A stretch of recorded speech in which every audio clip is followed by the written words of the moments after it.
Para a história de José, ali no versículo 4, a gente vê bem evidente que José era odiado pelos seus irmãos.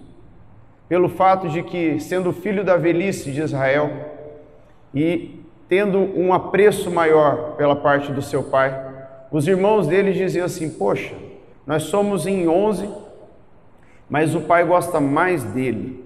Diante de todos, ele era o caçula, mas também ele era o mais velho do relacionamento dele com a sua mãe. Mas veja que interessante, os 10 irmãos, e eu creio que quem tem aqui um número grande de irmãos, 2, 3, 4, 5 irmãos, talvez tenha esse entendimento. Porque normalmente a gente fala o seguinte, a gente pensa da seguinte forma: mãe e pai ama todos de qualquer maneira e de maneira igual. Mas e os filhos? Como que os filhos amam o pai? E é interessante que cada um de nós filhos temos uma visão diferente do nosso pai e da nossa mãe. E ali não era diferente. Os 11 tinham uma visão diferente, cada um do seu pai, e uma visão diferente da sua mãe. Para José, ele era o pai mais maravilhoso que pudesse haver sobre a face da terra. Um pai que se compadecia dele, um pai que o amava, um pai que lhe dava presentes mais bonitos e mais caros do que para os outros. Mas José também ele tinha muitas características parecidas com a de Israel. Mas nesse ponto aqui, irmãos, quando eu falo sobre ser odiado pelos seus irmãos, também havia a questão de que eles não eram filhos da mesma mãe. Então já havia ali um certo atrito, havia uma certa rivalidade entre eles. E um segundo ponto, irmãos, que eu quero trazer para vocês é sobre o sonho que José teve no versículo 5. Diz assim no versículo 5 de Gênesis 37. E certa vez José teve um sonho, e quando o contou a seus irmãos, eles passaram a odiá-lo ainda mais. Aqui é uma coisa muito interessante, uma frase que eu sempre digo para os meus alunos, que é a seguinte: o segredo do sucesso é manter o segredo. Não há nada que você possa fazer que quando você sai contando para todos, talvez vá dar certo de prontidão. Mas aquilo que você recebeu do Senhor, você guarda em segredo, até que ele seja consumado, até que ele se concretize. As chances de aquilo acontecer e ter um grande sucesso é muito maior. Eu me lembro que quando eu estava estudando acho que 8ª série, 7ª série, e eu sempre fui uma pessoa muito mais reservada. E eu lembro que todo mundo chegou para a aula com o trabalho pronto, e eu cheguei na secretaria do colégio e falei assim: eu posso esconder meu trabalho aqui no almoxerifado? Porque eu não quero levar, a aula era só a última. Porque eu queria que o meu trabalho, quando chegasse, causasse um impacto na professora, não fosse mais um. E desde aquela época eu sempre me mantive, mas às vezes você acaba falando, às vezes as pessoas descobrem o que você está fazendo. E eu lembro que deu resultado, porque quando eu cheguei com o meu trabalho, todo mundo entregando ali com cartolina, uma folha sulfite, e eu lembro que na minha casa tinha um pedaço de madeira enorme, assim, devia ter 1 metro por 1 metro, eu fiz o meu trabalho naquela folha de 1 metro por 1 metro. Todo trabalhado, todo colorido, passei ali 2, 3 noites quase indo dormir às 1 hora, 2 horas fazendo aquele trabalho. Naquele momento eu entendi que o segredo do sucesso é você se manter em segredo. Aquilo gerou uma expectativa na vida dos meus colegas, gerou uma expectativa na professora. O que é o trabalho do Rafael?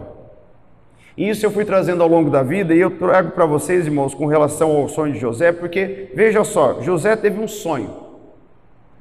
Mas a gente não deve sair por aí contando o nosso sonho para qualquer pessoa. José, ele também não era tão inocente ao ponto de não perceber que os seus irmãos não gostavam dele.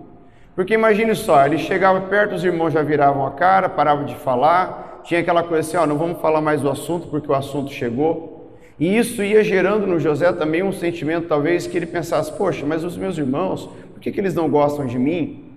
Talvez ele não entendesse aquele ponto crucial de que havia uma preferência do pai sobre ele, ele não entendia isso. Mas os irmãos tinham esse ódio pela vida dele. E quando José chega e conta o sonho, e expressa para eles como foi o sonho, aí piora, porque ele chega e conta o seguinte: eu sonhei que vocês um dia vão se curvar diante de mim.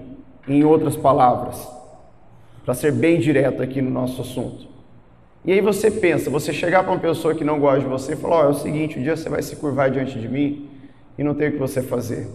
Aquela pessoa não vai te abraçar, ela não vai te falar, que maravilha, que bênção que eu vou me curvar diante de você. Não, o coração vai se encher de mais ódio, vai se encher de maior rancor ali naquele momento, que é o que o versículo 5 diz. E eles passaram a odiá-lo ainda mais. E um ponto importante, irmãos, sobre a vida de José, sempre foi a honestidade dele. A gente vê a honestidade de José ali, quando ele estava com os irmãos, no fato de chegar e contar o sonho, mesmo ele não tendo um certo cuidado de como expressar esse sonho para os irmãos. Mas quando a gente vai, por exemplo, para Gênesis 39, vire algumas folhas aí da sua página, Gênesis 39, versículo 21, veja o que ele fala aqui. Gênesis 39, versículo 21. Mas o Senhor estava com ele e o tratou com bondade, concedendo-lhe a simpatia do carcereiro. Por isso o carcereiro encarregou José de todos os que estavam na prisão, e ele se tornou responsável por tudo que lá sucedia. O carcereiro não se preocupava com nada do que estava a cargo de José, porque o Senhor estava com José e lhe concedia bom êxito em tudo o que realizava. Por que o Senhor concedia a José todas as bênçãos? Porque havia uma honestidade de José diante do Senhor. Se você quer ter uma vida próspera, se você quer ter uma vida de sucesso, se você quer ter uma vida de bênçãos, se você quer ter uma vida tranquila, em paz, serena, seja honesto com o Senhor nosso Deus.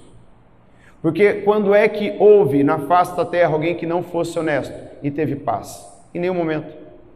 Todas as pessoas que não foram honestas nem consigo mesmas ou com o seu parceiro, sua parceira, colegas de trabalho, não houve paz no coração dessa pessoa. Porque a falta de honestidade, ela rouba aquilo que é mais precioso para nós, que é a nossa paz, que é o nosso relacionamento com o Senhor. E quando nós não somos honestos com o Senhor, a nossa relação com Ele vai se acabando, vai se afunilando, e chega um ponto que fica insustentável.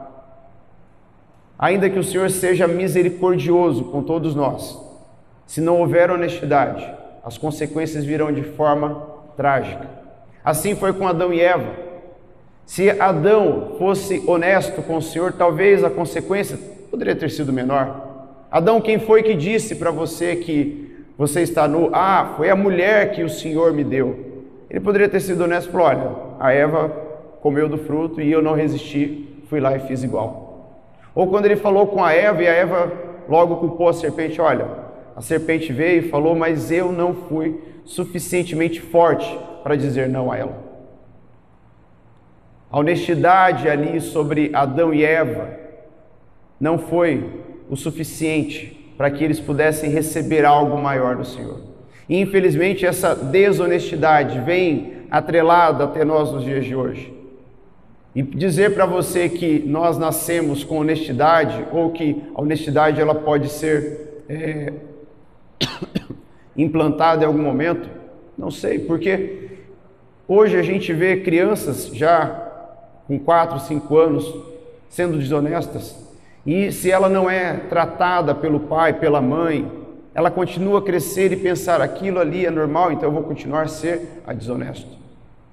E hoje a gente tem uma questão pior ainda, porque parece que a desonestidade é a coisa mais linda que há sobre a face da terra. Se uma pessoa é desonesta, nossa, fantástico. Mas quando uma pessoa é honesta, você olha para aquela pessoa com o olho torto e fala assim, não sei não. Eu estou desconfiando dessa pessoa, porque é muita honestidade. Olha só, essa pessoa voltou para devolver 10 centavos no caixa do mercado porque a moça passou o troco errado.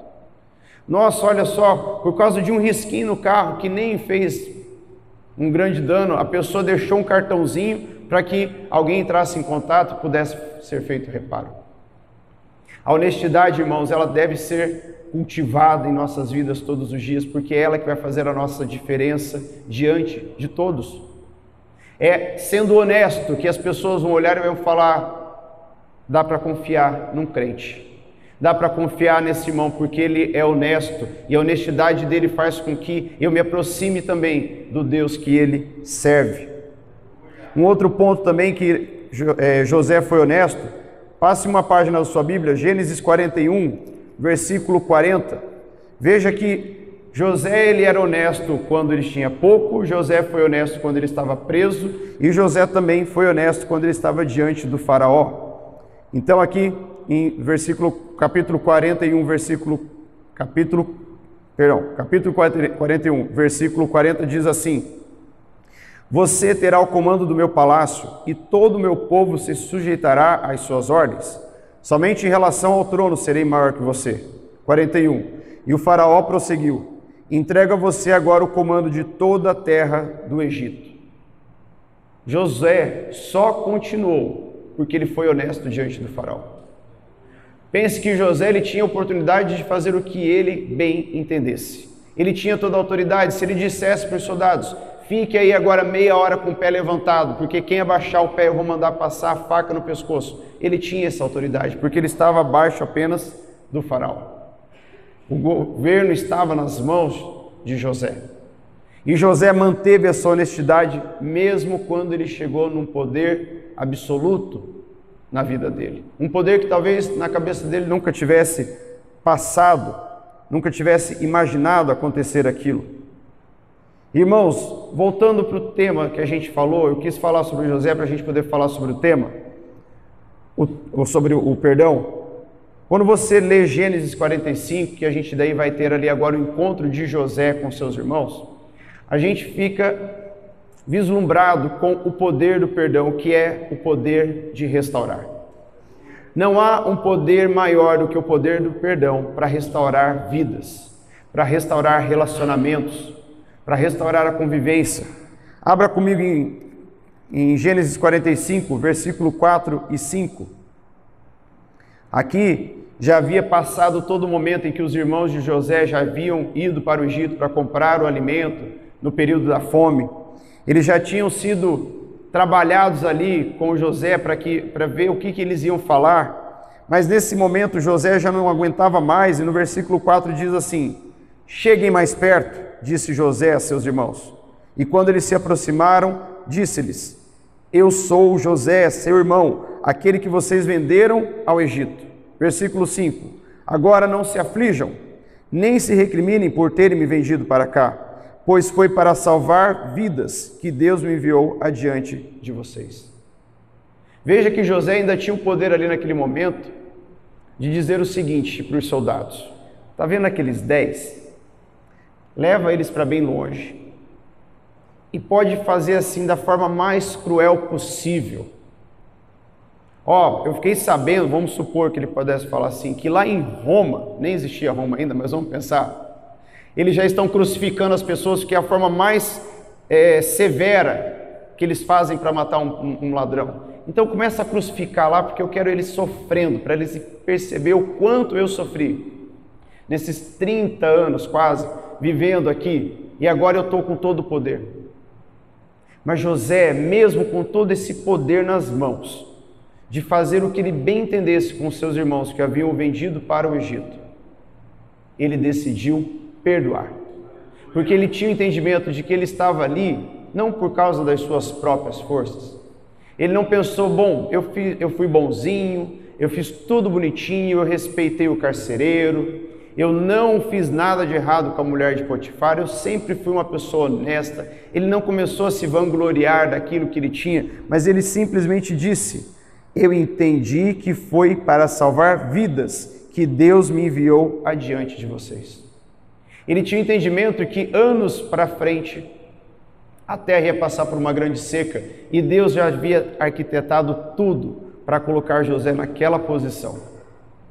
Ele não tinha esse entendimento quando ele foi colocado como escravo, quando ele foi vendido pelos irmãos. Ele não estava tendo esse entendimento quando ele estava lá dentro da prisão, sofrendo. Ele não teve esse entendimento quando o faraó colocou nas mãos dele o poder, mas durante aqueles 7 anos que ele passou ali cuidando, os 7 anos das vacas gordas, e depois os 7 anos das vacas magras, ele começou a entender: realmente, eu estou aqui porque tem um propósito sobre a minha vida. E faz toda a diferença quando eu e você entendemos o propósito da nossa vida. Algumas pessoas, elas compreendem o seu propósito logo cedo, 10, 12 anos. Algumas pessoas um pouco mais tarde, 20, outras com 30, 40. Mas o importante é que você busque diante do Senhor qual é o propósito da sua vida? O primeiro propósito, ele é fundamental para todos nós, é quando Jesus disse: ide por todo mundo e fazei discípulos em meu nome. Ide por todo mundo e pregai a palavra do Senhor. Esse é um dos seus propósitos. Esse já está escrito na palavra de Deus para a minha vida e para a sua vida. Mas entenda que você tem outros propósitos sobre a face da terra, e o Senhor vai te apresentar, o Senhor vai revelar diante dos seus olhos. Mas veja que é um processo, você precisa viver uma vida de honestidade diante do Senhor, você precisa viver uma vida de perdão para com as pessoas que fizeram mal com você, e principalmente uma vida de perdão para consigo mesmo, diante das coisas que um dia você tenha feito. E quantos de nós fizemos coisas erradas e ainda nos lamentamos? Poxa, por que eu fiz isso? Nossa, mas olha o que eu falei, olha onde eu fui. Eu vou trazer mais ao final aqui, irmãos, o que a falta de perdão para conosco e com outras pessoas causa na nossa vida. Quando nós temos esse perdão nas nossas vidas, nós reconhecemos a providência do Senhor, a providência divina. Porque é essencial que nós venhamos a saber o que o Senhor pode prover para nós. Saber o nosso propósito, irmão, importa muito. E para isso nós precisamos desse perdão. E eu quero trazer para os irmãos agora 4 pontos que dizem o que a falta de perdão causa nas nossas vidas. Abra comigo Mateus 6, capítulo 6, versículo 15. Mateus 6, versículo 15.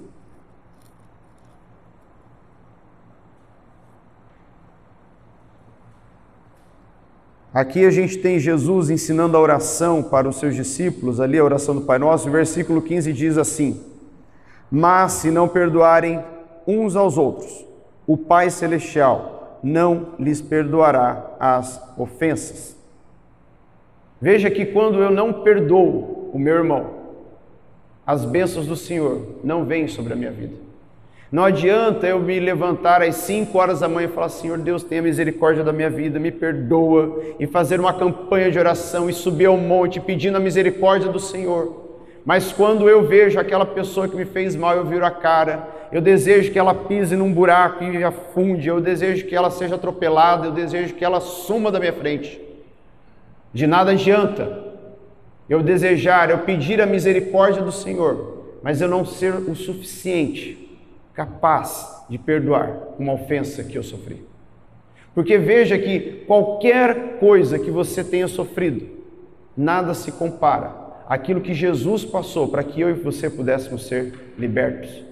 E Deus olhar para mim e para você e falar assim: eu te perdoo. Eu estou enviando o meu filho amado, meu único filho, para ele morrer no seu lugar. Não há nada que você tenha sofrido um dia, meu irmão e minha irmã, que Deus não possa vir a te perdoar.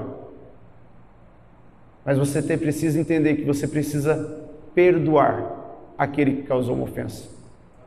Conheço pessoas que por causa de uma palavra, há 10, 15, 20 anos, ficam ainda se lamentando e dizendo: porque aquele falou um dia lá para mim, me chamou disso. Porque olha só, um dia lá aquele pastor, porque um dia aquela irmã, porque um dia o meu pai, porque um dia a minha mãe, porque um dia o meu vizinho, o meu irmão, o meu amigo, a minha mulher, a minha ex-mulher, e foi falando, e ia pensando. Tudo isso é passível de perdão. E entenda que perdão não é um sentimento como muitas pessoas querem pregar por aí. Sentimento a gente sente, perdão a gente decide. Então não é aquela coisa assim: um dia eu vou acordar e vou sentir no meu coração um perdão tão grande que vai transbordar e eu vou sair perdoando todo mundo. Não vai acontecer isso. Porque quando você ver a pessoa que te ofendeu, você ainda vai continuar tendo desejo de que aquela pessoa sofra tanto quanto você sofreu. Mas é nesse momento que você tem que dizer o seguinte: o desejo está aqui, mas eu desejo muito mais perdoar essa pessoa, e que o perdão do Senhor venha sobre a minha vida e venha sobre a vida daquela pessoa. Porque quando eu não perdoo, é como eu carregar um peso desnecessário das minhas costas. É como aquela historinha, eu já contei aqui uma vez para vocês, o garotinho chegou da escola todo revoltado, brigando, chutando tudo, e o pai olhando falou: o que foi, meu filho? Não, porque lá na escola um garotinho ficou me xingando, falando piadinha, fazendo gracinha comigo, e eu estou querendo pegar ele, eu quero bater nele, eu quero fazer tudo de ruim com ele, porque olha onde já se viu. E o pai olhando para ele falou: filho, mas você veio da escola até aqui maldizendo aquele garoto. Porque eu desejo que ele sofra, que isso e aquilo. O pai então leva ele para o quintal, estende um lençol branco na frente dele, coloca ele a uma certa distância, dá um saco de carvão e fala: filho, vamos fazer o seguinte, pega o carvão e tenta acertar o lençol. E o menino: mas o que é isso, pai? Pega o carvão e joga, mas não chega no lençol. E ele fica com mais raiva, vai pegando outro, vai pegando e vai jogando, e nenhum carvão atinge o lençol, até que num determinado momento ele olha para o saco de carvão, está vazio, e fala: não tem mais nenhum aqui, o senhor me fez aqui de bobo, olha só, o lençol está branco e eu estou todo sujo. Aí o pai pega e leva ele na frente do espelho e fala assim: olha bem para o seu rosto. E aí, naquele momento o filho vê que ele está sujo de carvão, da cabeça aos pés. E aí o pai vem com a lição de moral para ele: filho, a falta de perdão é como você se sujar com esse carvão. O lençol branco é o garoto que te ofendeu. Ele está lá na casa dele agora almoçando, bem feliz, tranquilo, mas a sua raiva não atingiu ele em nada. A sua falta de perdão não atingiu ele em nada. Só atingiu você. E você está aí agora sujo. E para que você possa se limpar, meu filho, você vai ter que liberar perdão sobre esse garoto. Porque um banho vai te limpar dessa sujeira física, mas o que vai te limpar no coração é o seu perdão diante desse garoto. Um outro momento também que a falta de perdão faz conosco é que ela retarda as respostas de oração. Quantas e quantas pessoas dizem assim: nossa, eu orei, parece que a minha oração não passou do teto. E olha que eu abri a porta, abri a janela, mas parece que a oração não saiu daqui do quarto. E aí a pessoa fica: mas poxa vida, o que acontece? Será que eu tenho que fazer um curso de oração para aprender a orar bonito? Eu tenho que orar batendo o pé, e nada contra quem faz isso? Será que eu tenho que orar como o pastor Giovanni, ou como aquele pastor que passa na TV, que faz bênçãos e milagres acontecerem? Irmãos, você pode ter o melhor curso de oratória que você tenha feito na face da sua vida, que possa existir na face da terra. Você pode falar todas as palavras corretas, você pode aprender a orar em aramaico, mas se não houver um perdão sincero dentro do seu coração, não vai chegar até o coração de Deus. Quando foi lançado aquele filme Paixão de Cristo, o ator fez a oração do Pai Nosso em aramaico. E aí eu fico pensando, o que deve ter passado de algumas pessoas pensando assim: não, eu vou aprender aramaico, porque se eu fizer a oração do Pai Nosso em aramaico, eu vou ter uma conexão direta com Deus. Vai ser aberto um portal assim do meu coração para o coração de Deus. Doce ilusão. Você pode aprender a orar em aramaico, hebraico, mandarim, o que for, mas se não houver um perdão sincero do seu coração para com as pessoas que te ofenderam e consigo mesmo, você só aprendeu uma língua nova. E onde que nós vemos isso? Mateus capítulo 5, versículo 23. Aqui Jesus diz assim, capítulo 5, versículo 23 e 24. Portanto, se você estiver apresentando sua oferta diante do altar e ali se lembrar de que seu irmão tem algo contra você, deixe sua oferta ali, diante do altar, e vá primeiro reconciliar-se com seu irmão, e depois volte e apresente a sua oferta. Aqui Jesus está deixando bem descrito para nós. Não adianta nada chegar no altar do Senhor, apresentar uma oferta, mas se você tem algo contra o irmão, e você não resolver essa, vamos colocar assim, essa parada, não vai resolver nada, também é só parada com o Pai. Como a gente pode colocar na linguagem mais atual. Resolva-se com as pessoas que estão no seu convívio. Ah, pastor, mas a pessoa que eu tenho um rancor aqui, ela mudou, hoje ela mora na China. Meus irmãos, existe o WhatsApp, na China ainda você pode ter um contato direto. Ah, mas se ela estiver morando na Coreia do Norte, que é tudo fechado? Irmãos, de uma forma ou de outra, você consegue ter contato com as pessoas hoje. As pessoas escrevem carta para o Papa, as pessoas escrevem carta para o presidente dos Estados Unidos. É muito fácil você se comunicar com as pessoas. Então não arranje desculpas para dizer assim: eu não consigo perdoar, eu não consigo ter contato com aquela pessoa. E também não fique pensando assim: não, sabe o que eu vou fazer? Eu vou deixar, porque o tempo vai resolver isso. O tempo resolve aquilo que é de responsabilidade do tempo. Aquilo que é responsabilidade sua, é você que precisa resolver. Irmãos, o perdão, ele é crucial para que uma vida de oração frutífera aconteça e para que uma relação saudável com Deus e para com o próximo tenha efeito na sua vida. É crucial.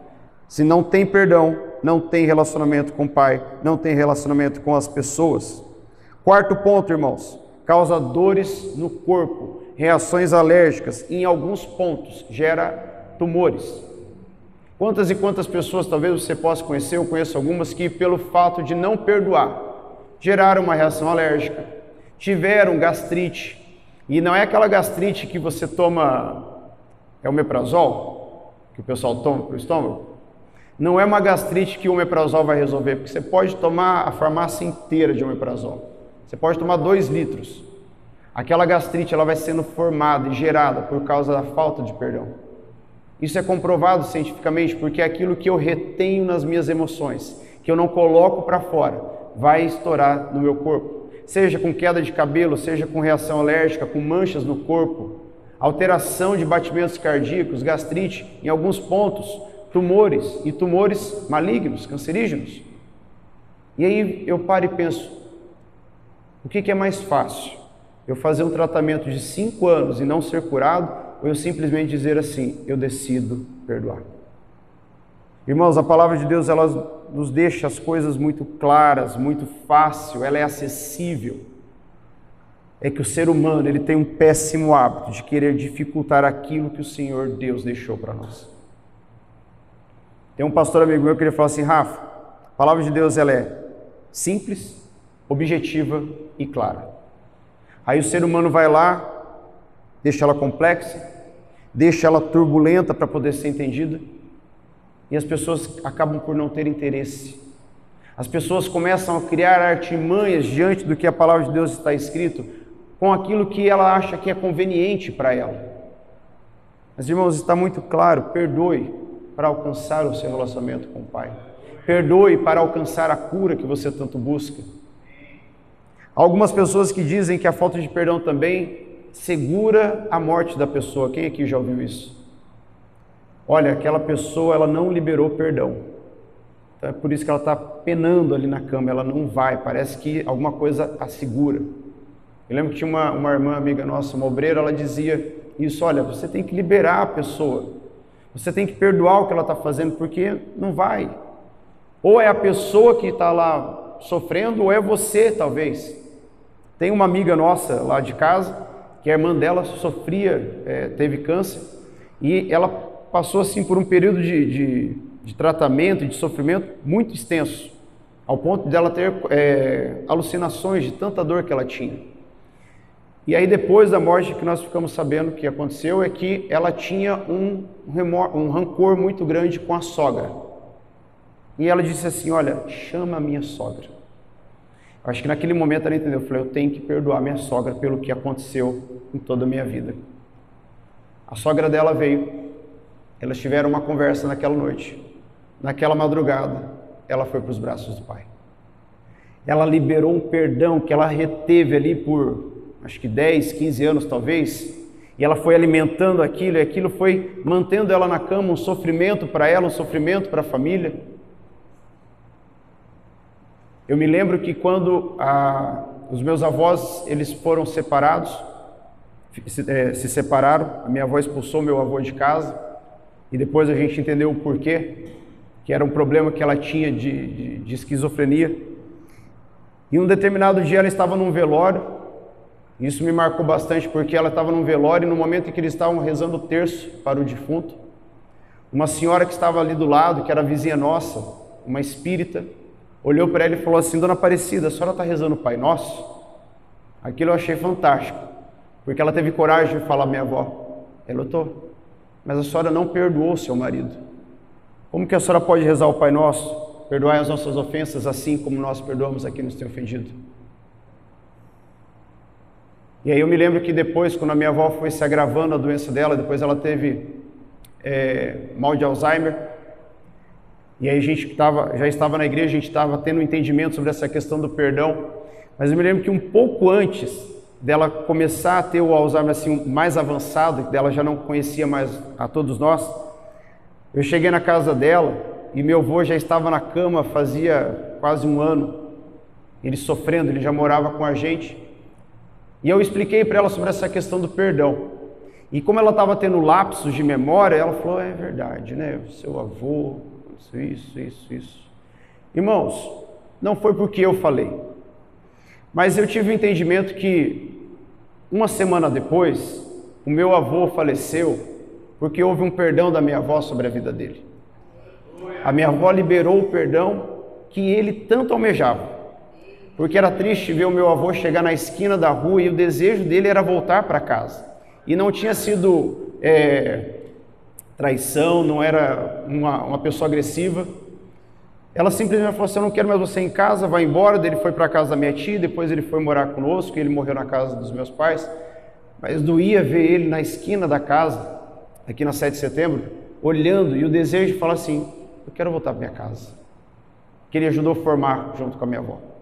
Mas ela ali relutou e não deixou ele voltar para casa. Mas eu entendo que quando ela entendeu sobre a questão do perdão, houve o perdão dela sobre a vida dele. Porque, irmãos, foi um ano de muito sofrimento para o meu avô. De ter escaras nas costas, mesmo com a minha mãe colocando ali colchão de água, mesmo minha mãe passando creme, minha mãe cuidando ali, minha mãe fez uma enfermaria dentro do quarto para cuidar do meu avô, porque ele tinha mal de Parkinson, e um dia a bengala dele escapou, ele caiu no chão e dali ele não levantou mais. Mas aquele momento que ele ficava na cama, e aquilo me doía muito, porque ele, totalmente lúcido, nos seus 80 anos, se lembrava perfeitamente de tudo, mas tinha aquele sofrimento sobre a vida dele. Tinha aquele desejo de ver a minha avó, aquele desejo de voltar a conversar com a minha avó, e aí quando a minha avó, entendo eu, que ela teve esse perdão para a vida dele, ele se foi em paz. Porque foi interessante, porque ele faleceu às 4 horas da madrugada, e ele estava sofrendo muito. Eu me lembro que minha mãe disse assim: Rafa, hoje o vô não vai chamar, pode ficar tranquilo. E minha mãe estava do lado dele, e minha mãe falou assim: Rafa, ele foi assim. E deu o último suspiro. Então eu entendo, perdão.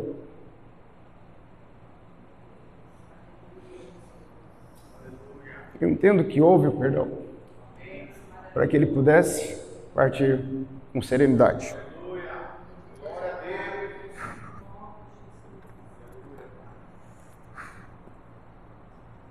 Perdão, irmãos, eu tento não chorar para não atrapalhar a ministração. Vamos lá agora para o segundo ponto da ministração e a gente vai para o final, para finalizar. Como se perdoar a si mesmo? Primeiro ponto é não se esconder. Que a falta de perdão, irmãos, ela fica registrada no nosso sistema nervoso, assim como você deixa um arquivo no seu computador, você não tem um histórico no Google.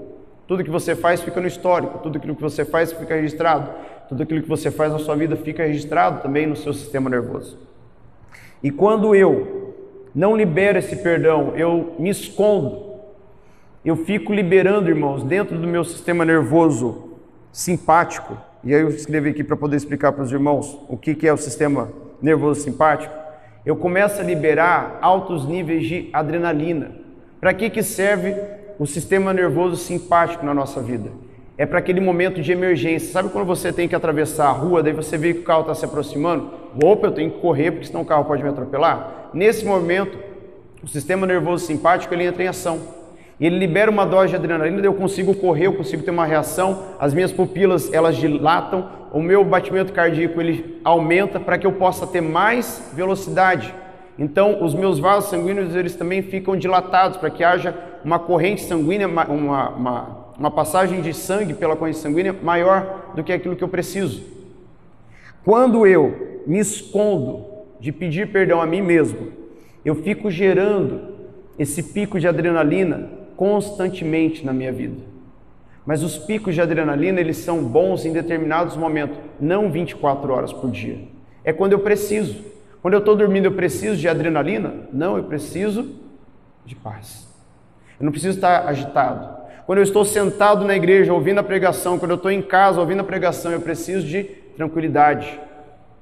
Mas quando eu me escondo da falta de perdão a mim mesmo, que fica registrado no meu sistema nervoso, eu fico liberando mais e mais hormônios que vão gerando esse sentimento de emergência, de atenção o tempo todo. E aí a pessoa ela começa a ter batimentos cardíacos elevados, ela começa a ter palpitações, ela começa a ter... Esqueci o nome. Quando bate o coração rapidinho. Arritmia cardíaca, ela pensa, o que está acontecendo? Não, deve ser hereditário, é meu pai, é minha mãe, que tinha isso. Não, a minha avó lá morreu de infarto, acho que é por isso que eu tenho isso aqui também. Irmão, será que realmente é porque é uma doença hereditária na sua vida ou é porque você tem algo que você deixa a preocupação constantemente sobre a sua vida? E isso vai gerando esse pico de adrenalina. Se você talvez tenha pressão alta, normalmente as pessoas dizem que quem tem pressão alta sente a pressão subindo por causa da dor na nuca. É um sinal. Para que eu preciso viver nessa vida? Quantas e quantas pessoas não têm uma doença hereditária e elas entram nessa questão da doença cardíaca, delas falam, não, agora eu vou lá para o médico, eu vou comprar o remédio contínuo e vou tomar todo dia, porque essa é a minha vida. Aí entra na pessoa aquela síndrome de Gabriela, eu nasci assim, eu cresci assim, vou ser sempre assim e vou morrer assim, e só falta falar Gabriela no finalzinho para ficar bem parecido com a música. Irmãos, tire essa síndrome de Gabriela da sua vida, porque você está diante do Senhor dos Senhores, o médico dos médicos, o Rei dos Reis, você está diante do Senhor Jesus. E diante do Senhor Jesus, irmãos, nós temos que viver aquilo que está em Romanos 12, 2. Abra comigo, Romanos 12, 2. Irmãos, eu vou deixar bem claro, isso aqui não é aquela conversa que a gente escuta de coach falando, isso aqui é a palavra do Senhor, porque diz assim, Romanos 12, 2, não se amoldem ao padrão deste mundo, mas transformem-se pela renovação de sua mente, para que sejam capazes de experimentar e comprovar a boa, agradável e perfeita vontade de Deus. Quantos e quantos aí estudiosos dizem assim, ó, eu descobri a nova roda, tá? Você tem que renovar a sua mente. Já está aqui há mais de 2000 anos escrito para nós, que nós precisamos renovar a nossa mente diante do Senhor. Então, se eu tenho que liberar perdão para mim, eu tenho que ter uma mudança de comportamento, eu tenho que ter uma mudança de mentalidade, para que eu entenda que a falta de perdão só me atrasa, a falta de perdão só me puxa para baixo, a falta de perdão só me dá a passagem direta, carimbada para o inferno. Porque é isso que acontece, irmãos. Quando você faz um passaporte, você tem um carimbo, você pode entrar no país, você viaja. A falta de perdão gera em você uma falta de relacionamento com Deus, falta com você uma falta de relacionamento com as pessoas e vai te arrastando para o inferno, porque é isso que é o destino das pessoas que não liberam perdão e ficam ali relutantes. Porque é um processo, é um efeito dominó, eu faço um negócio aqui, ele vai derrubando, mas irmãos, entenda que Jesus ele é poderoso para colocar a mão dele no meio daquela barreira de dominós e segurar e falar assim, não, o seu fim não é lá. Porque eu quero um dia te chamar pelo teu nome e falar assim, vem e entra comigo no paraíso. Porque é isso que eu desejo para a minha vida e para a sua vida, irmãos. Eu preciso também, irmãos, assumir a responsabilidade dos meus erros e entender que eu errei. Sim. Mas eu não preciso viver sobre aquele erro. É aquele ditado antigo, não chorar sobre o leite derramado. Derramou o leite? Quebrou o copo? Recolhe os cacos, pega um pano, seca o leite. Vai lá, pega outro copo, coloca leite de novo e bebe. Mas não fica lá, perdi um copo de leite e o leite está tão caro. Hoje a gente poderia falar assim, não chore sobre o café derramado, só fazendo uma analogia ao que a gente está vivenciando. Não chore sobre o café derramado, vá lá e faça outro café para você, irmãos. Terceiro ponto, permita-se sentir remorso. E muitas vezes a gente pensa, remorso não, eu tenho que me arrepender, mas olha só o que é remorso. É um sentimento de profundo pesar ou arrependimento por ter cometido uma ação prejudicial, danoso ou moralmente errado. Sinta remorso, mas não se atrele a ele. Não abraça o remorso e falar aqui, não sai daqui, ninguém me tira, não.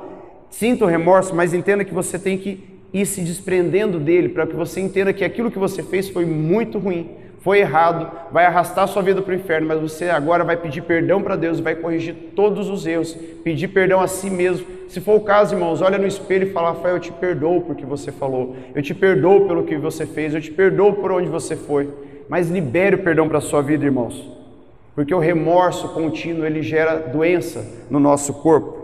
Quarto ponto, arrume as coisas. Tem uma frase que o pessoal está acostumado agora a falar, tem até um louvor. Nada quebrado, nada fora do lugar, nada faltando.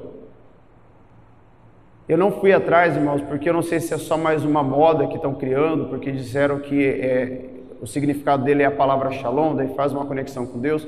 Mas enfim, pegando essas 3 frases é o seguinte: tem que arrumar as coisas? Arrume. Não deixe as coisas fora do lugar, não deixe nada quebrado, não deixe nada faltando. Se organize. Se é falta de perdão, vai lá e peça perdão. Se é para você, peça perdão a você mesmo. Libere esse perdão que você precisa. 5º e último ponto, renove-se, que é o que a gente leu aqui agora há pouco em Romanos capítulo 12, versículo 2. Mas transformai-vos pela renovação da vossa mente. E para finalizar, irmãos, abra comigo em Efésios capítulo 4, versículo 32. Efésios capítulo 4, versículo 32. Aqui Paulo, ele diz o seguinte: